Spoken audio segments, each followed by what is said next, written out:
Misbah Ul Haq versus Inzamam Ul Haq, a story that would perfectly describe Pakistan cricket.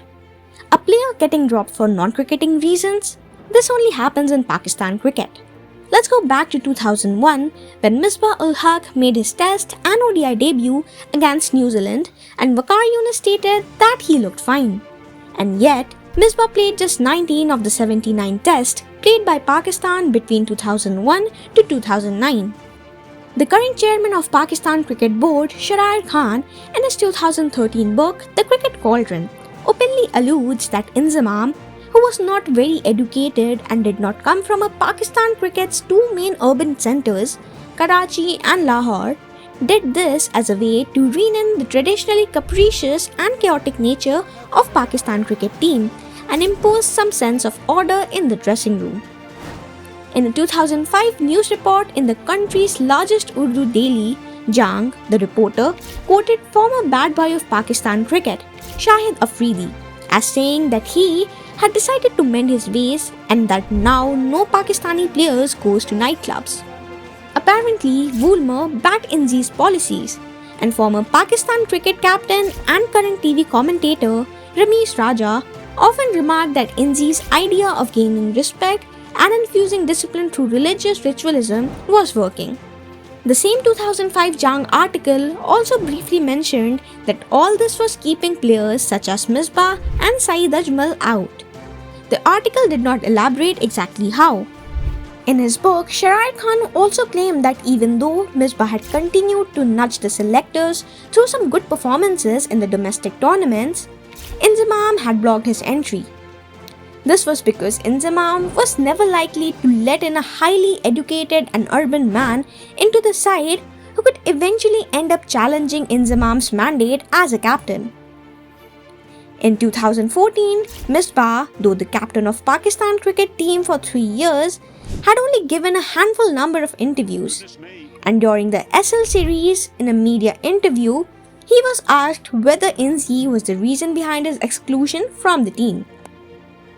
With a wry smile and a 30-second pause, he gave a diplomatic answer, stating the strong Pakistan middle order and how it would have been difficult for anyone to get into the team. The interview took place just before the start of the third test of Pakistan's 2013-14 series against Sri Lanka. Pakistan were one down in the series, and Misbah was continuously being lambasted for being too defensive and unimaginative by the usual talking heads on TV. He was constantly being compared to the more attacking and flamboyant former captains such as Imran Khan and Wasim Akram, and the street-smart Javed Miandad. What's more, some so-called experts had also claimed that he was behind the declining careers of the Inzi-era players such as Abdul Razak and the stylish batting genius Mohammad Yusuf. He wasn't, of course. They had lost their form, and instead of going back to the basic to regain it by playing domestic cricket, just like Misbah had done, they had spent more time on talking on TV, especially Yusuf. All the media interviews Misbah did was along with his wife Uzma, who played a crucial role in Misbah not giving up cricket and sticking with the dream of playing for Pakistan.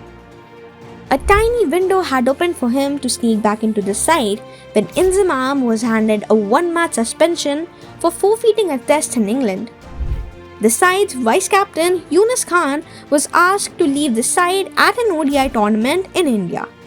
In a May 12, 2017 article which Younis wrote, he revealed that when the team for the 2006 tournament was being picked, he had asked the selectors to include Misbah as Inzi's replacement. Though it was to be a stopgap arrangement, it would have at least given Misbah the chance to prove that he was still good enough to be in the senior side. But the selectors thought otherwise. Misbah was 33 and thus they believed too old for the ODI format. Younis, a more crucial character, was livid. He refused to lead the team, saying that he didn't want to be a dummy captain. Well, Inzamam returned and Misbah was again forgotten. But Inzamam, one of the finest stroke makers the country has produced, had to bow out in the most heart-wrenching manner when Pakistan were knocked out of the 2007 World Cup in the West Indies. Pakistan lost its first 2 games, including one against cricket minnows Ireland. Even sadder was the sudden demise of the team's much respected coach, Bob Woolmer. The team was devastated. Inzamam immediately announced his retirement, despite the fact he was still good enough to play for at least another 2 years or so. It was a sad end to a rather fruitful and a memorable career. Contrary to what had been portrayed by Rameez and some other cricket experts about the wonders of Inzamam's new order, all had not been well in the team. Reports penned by the team manager Talat Ali and the squad's media manager during the 2007 World Cup PJ Mir were leaked. The young all-rounder Shoaib Malik replaced Inzi as captain, and he straight away dropped the bomb, asking the selectors to drop the veteran Mohammad Yusuf and bring in the 33-year-old, long discarded Misbah Ul Haq. The selectors were dumbfounded. They had thought that Misbah wasn't good enough for ODIs, let alone for a frantic new T20 format. But Shoaib was clever. He knew the selectors and the cricket board could not afford another bust-up with the captain after what had happened in the West Indies. They reluctantly agreed to include Misbah in the squad. Misbah celebrated his return in the most emphatic manner. Under pressure to justify his inclusion at the expense of Yusuf's exclusion, Misbah smashed 218 runs in 7 games at an average of 54.50. He helped Pakistan reach the final, but fell at the last stroke to scoop shot that made a way for India to be crowned as champions. But a return it was. Misbah also found his way back in the Test and ODI squads. He prospered with bats in all formats and became a Pakistan regular, until 2 years later when he began suffering a gradual slump in form during the 2009 series against New Zealand. By the end of the 2009-10 series against Australia, the form was long gone. Misbah lost his place in the side again. He was at home contemplating taking out and dusting his MBA degree again when the country's cricket starkly began to reflect the chaos that had erupted in Pakistan. In a 2016 article that Misbah had penned for the Cricket Australia website, he wrote that just before the 2010-11 Test series against South Africa in the UAE, the then chairman of PCB, Ijaz Hussain, arranged a secret meeting with Misbah in a clerk's office. Misbah at the time was not even in the team. The squad was being torn apart by spot-fixing scandals and severe infighting between players. Also, cricket teams had stopped touring Pakistan as incidents of terrorism continued to rupture everyday life, and Pakistan had to look to playing home series in other countries. Ijaz offered him the captaincy in total secrecy and asked him to keep the offer to himself, which he did, not even telling Uzma. Just like the former great Pakistan captain Imran Khan's performance had bloomed after he was made captain, so did Misbah's, scoring a healthy average of over 54 as skipper.